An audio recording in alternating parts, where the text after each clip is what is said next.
Now, you'd think a Greek Odyssey should start in Greece, right? Not mine. Mine starts right here in Manchester at my favourite restaurant. Let me get this straight. Going around on a boat, eating and drinking, is work. I'd like to see you try it. I want to get back to my roots. You're offering me an opportunity. Let's do this. It'll be an adventure. It'll be a... Greek Odyssey. I get it.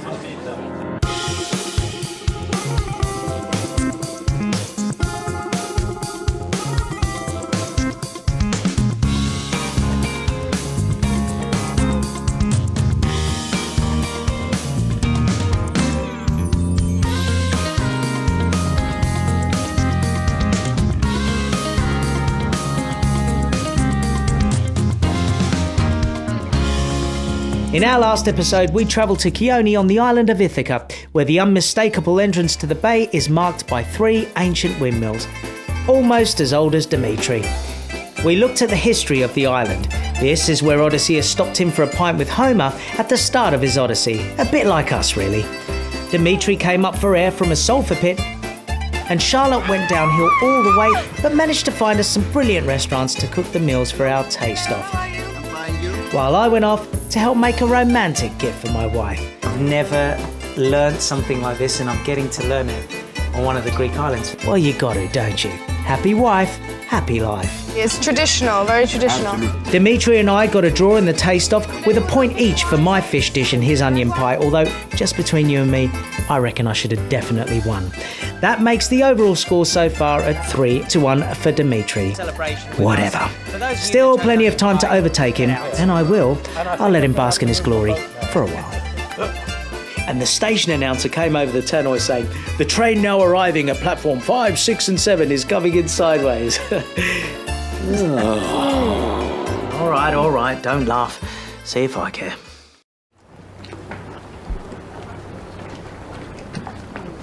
Well, as nobody thought my jokes were funny, I thought I'd run away to sea and find someone who did. Actually, I'd heard there was a brilliant scuba diving school called Nautilus, and I wanted to have an adventure and go and play with the fishers, leaving Dimitri and Charlotte snoring away as usual.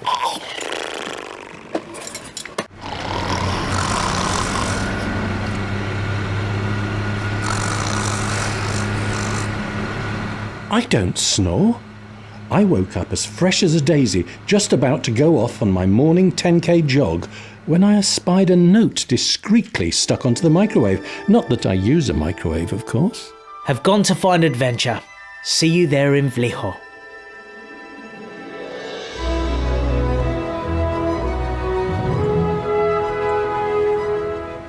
So Peter had mutinied, had he? I'll have him walking the plank. And so, with nothing better to do other than my 10k jog, Charlotte and I left the sunny shores of Chione on Ithaca, spliced the main brace and set off on our arduous and daring trip across uncharted oceans to boldly go. Captain's log.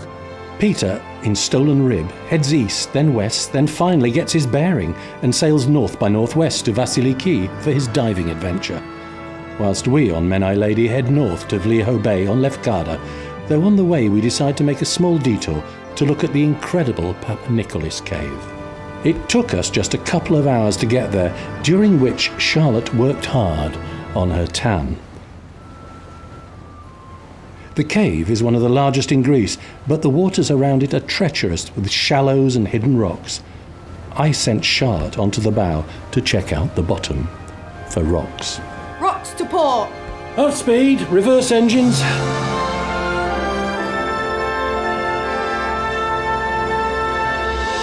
Now our producer wanted me to sail into the cave, but my boat is called Menai Lady, not Titanic. And I didn't fancy going down with my ship either. What an incredible place. Local legend tells us that during World War II, a Greek submarine which had devastated enemy shipping was chased by German U-boats and managed to hide from them in this cave. If it's true, then the skipper was a lot more daring than me. The sheer magnitude of the cave is astounding, and I was sorry to leave it behind, but we had restaurants to find, and Peter Andre. I didn't want to be remembered as the man who lost him. And so we set the compass north by northwest and headed for Vliho. Vliho Bay is one of those best-kept secrets, so don't tell anybody about it. Guarding the entrance to Vliho Bay on the headland of Yeni is the pretty church of Ayekeriaki.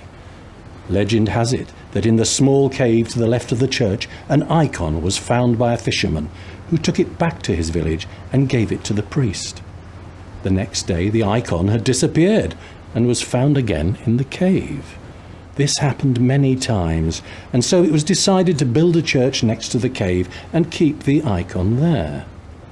This is a truly beautiful bay to explore with clear waters and magnificent views of the Ionian Sea. So inspiring it makes you want to dance.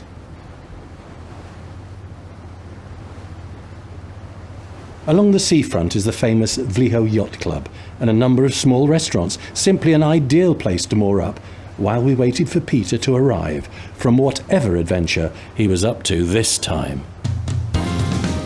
I was lost. So I've just parked the boat over there and I've heard that there's a dive school here. I just needed some time on my own. I mean, look at this place. It's kind of crazy. Where the dive school is exactly, I'm not 100% sure. Basically, I need to go and spend some time.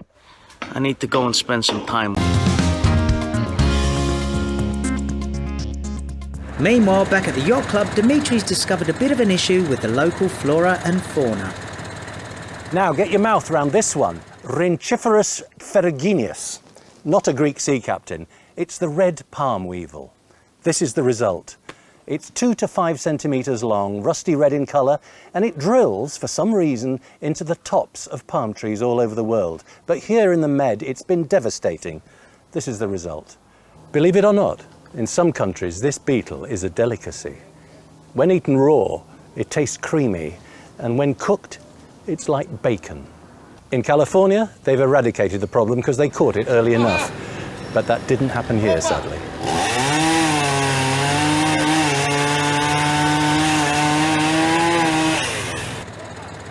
I arrived in Vliho Bay sometime later to find that once they had removed the large palm tree from the front of the yacht club, it revealed, guess what?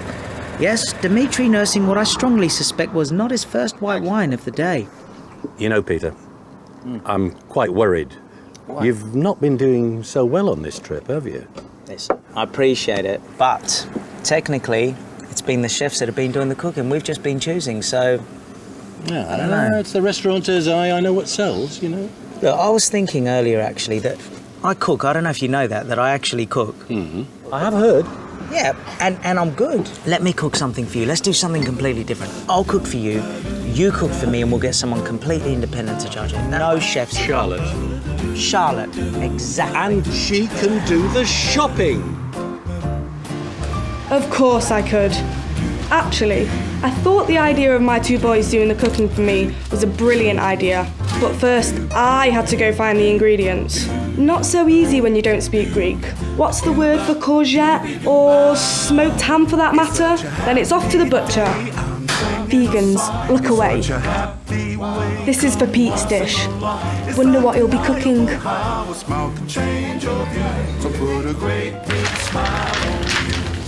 Finally, off to the grocer for garlic and eggs for Dimitri. I was really looking forward to sailing off to a deserted beach for a barbie in the glorious Greek sunshine.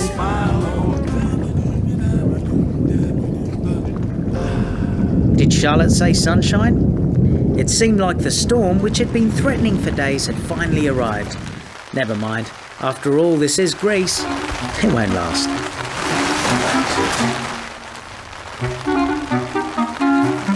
Until that better weather did arrive, there was nothing for us to do but to batten down the hatches, as we sailors say. And when I say us, I mean Charlotte.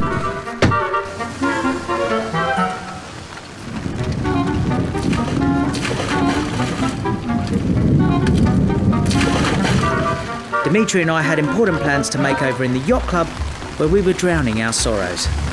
Charlotte was just drowning.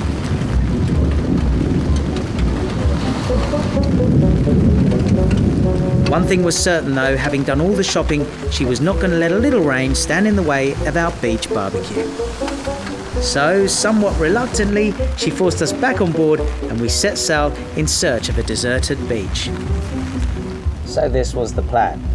We're going to go to the beach, light up a fire, throw some meat on the barbie. But in this weather, No chance. Hang on, guys. I don't care what the weather's like. We're doing the barbecue today. I'm the captain on this ship. Look at the weather. It's terrible. Stop being a baby. I organised this. We're doing it today. Got it?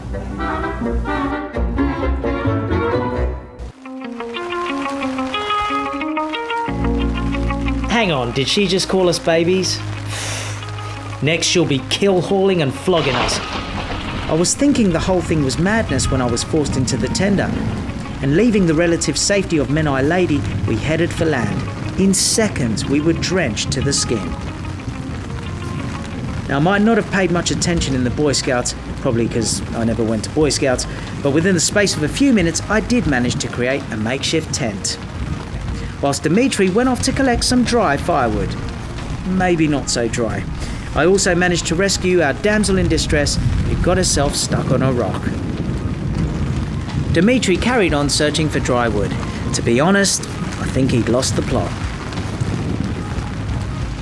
And finally, by rubbing a couple of sticks together with some petrol, a Zippo and a wok to use as a fan, we managed to start a fire.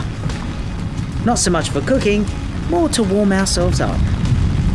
And then, just to cheer us up, the lightning got worse. Is that on fire? Did you see that? Look at that, lightning. Blimey. Oh my goodness. By the way, you can also use a wok for bailing out a boat as well as cooking. What a great idea. So finally I got down to creating my masterpiece and felt like I was really getting back to nature and conquering the elements. I was making a beautiful ribeye steak with my own brand of herbs and spices and a little French sauce and some Mediterranean rice. Dimitri, on the other hand, was making a carbonara. I felt sorry for him and decided to let him share my fire, even though he was 1 point ahead in the taste of it. Poor guy, only had one pan and had to use a coffee pot to cook with.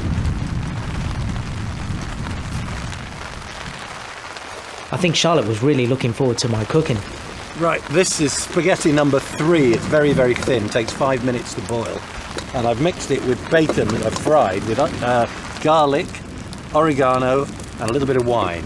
And so that's the basis of the carbonara. And carbonara is traditionally made over charcoal, that's why it's called carbonara. So I thought that was the simplest and most traditional dish to do here on our day out in the sunshine.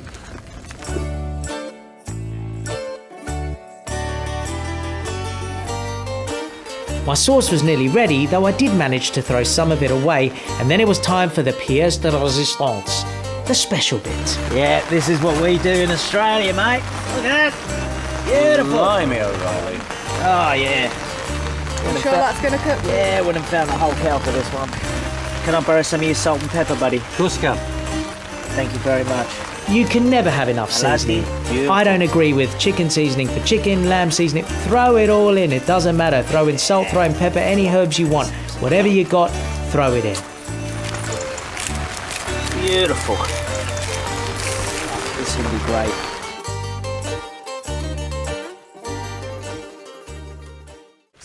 Well, I'm cheating slightly because I'm going to have to warm my pasta up Okay. to make the cream get creamy. So I've got to wait for the steaks to be done. I'll put the pasta on, warm it through, take it off the fire, and then just stir in the eggs and the cream to make a carbonara. People say you shouldn't put cream in a carbonara, and I don't really. It's a little cheap. Just a tiny bit of evaporated milk or even condensed milk. If it sweetens it, and it just makes it a little bit more creamy. Dimitri, people might say that you don't put cream in carbonara. Everyone will say never put a plastic tong on the fire, but do we listen? No. Right. Okay. Yep. Right. I think the pasta is warm enough now to put the sauce in. The thing is, normally you'd take it straight out of the pan, drain it, put it back in the pan, and then do it from the heat of the pasta that's just boiled. But we've had to judge it here, so I hope it's about the right temperature. Do you want to sort of swirl it round in there? Yep. Oh, mate, looks good. It looks good. Don't want scrambled eggs. That's what you're trying to avoid. If it's too hot, the pasta, the eggs come out like scrambled eggs and bacon, and it's just not the intention. That looks good. So unusually, we cooked our own dishes today with only Charlotte to judge. It was my barbecued steak versus Dimitri's spaghetti carbonara, and I really needed to win. What a joy this has been, Dimitri, honestly. Doing this in these conditions. It's so surprising. Didn't think it was possible. Thunderstorm, lightning, and we did it. We did it. Okay, I bet you it's delicious. Really well done, Dimitri. That was delicious. Thank you so Wonderful. much. Thank you. There In you the go. traditional setting. Next one. Yeah, you can try this, but Dimitri, you're not going anywhere with that because I'm going to have some of that as well. I've got to admit, his looks fantastic, but try that for a sauce. I've got to say, I just found it a great excuse for us to cook and eat together. Yeah. Have you ever cooked under these conditions before? Once, when I was in the Boy Scouts, 11 years old. Liver and onions. Liver, okay, fair enough. First thing I learnt how to cook, believe it. Right, guys. I really enjoyed both of them. They were both delicious. You were very, very wonderful, Dimitri, and very wonderful, Pete. But sadly, there can only be one winner. Do you want to know who it is? Yeah. Do you? Well, I think Are you ready? for fun's sake. Okay. Do you like that? Can't For it be fun's both sake, of us? can we Both do of this? us? I love you both too much to pick. No, which it's one I not. It's like about more. the food. It's not about the people. Okay. We love food. If it's about the food, I have to go with Pete. Ah, hang on. This is not possible. You won your first one. Oh, Congratulations. no, I need to. Do a little song and dance now for us. Come on, that's fantastic. I've actually won one. Do you know what? That's great because at the end of this episode, we are level pegging. I should try cooking in a storm more often. What's she doing? It's the storm. She was like that for days after. I still have nightmares. I thought we were going to drown or get struck by lightning. Nobody realises how dangerous cookery shows can actually be. Yeah, like you're going to get eaten by a giant squid or an octopus. Hey, when I went scuba diving, the octopus I saw was huge. Yeah, huge like a tadpole. But you're just jealous that you didn't come scuba diving. I like to keep myself on top of the water, not underneath. Anyway, we were worried about you disappearing like that. Listen, I told my jokes to you, you don't laugh. I've got to go and find someone else to tell them on. Oh, like the fishes. Now, boys. You were both equal at the end of the day with those points. You should be proud of yourselves. Cooking in that storm. You wouldn't catch Nigella doing that. Glass of port, please, Charlotte. Port? I didn't know you liked port. Yep. What kind do you want? I don't know. Any port in the storm? I'm leaving. You know, Next week, Charlotte and I prove it's not a lot less bother on a hover. Nothing will give you that experience. I mean, it's incredible. Dimitri tries trespassing on the island where Jackie Onassis went skinny dipping. Approaching, anchoring, mooring on the coast. Nothing permitted. And we end up finding food in Spartachori, where we have another taste-off followed by a very quiet evening in. Okay, a totally riotous evening out. Well, you've got to join in with the locals, don't you? It'll be rude not to.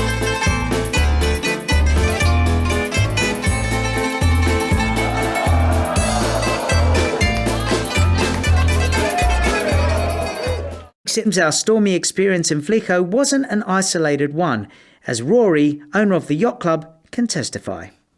If you say Mediterranean and hurricane, they don't mix. No. But on this night, it did actually happen.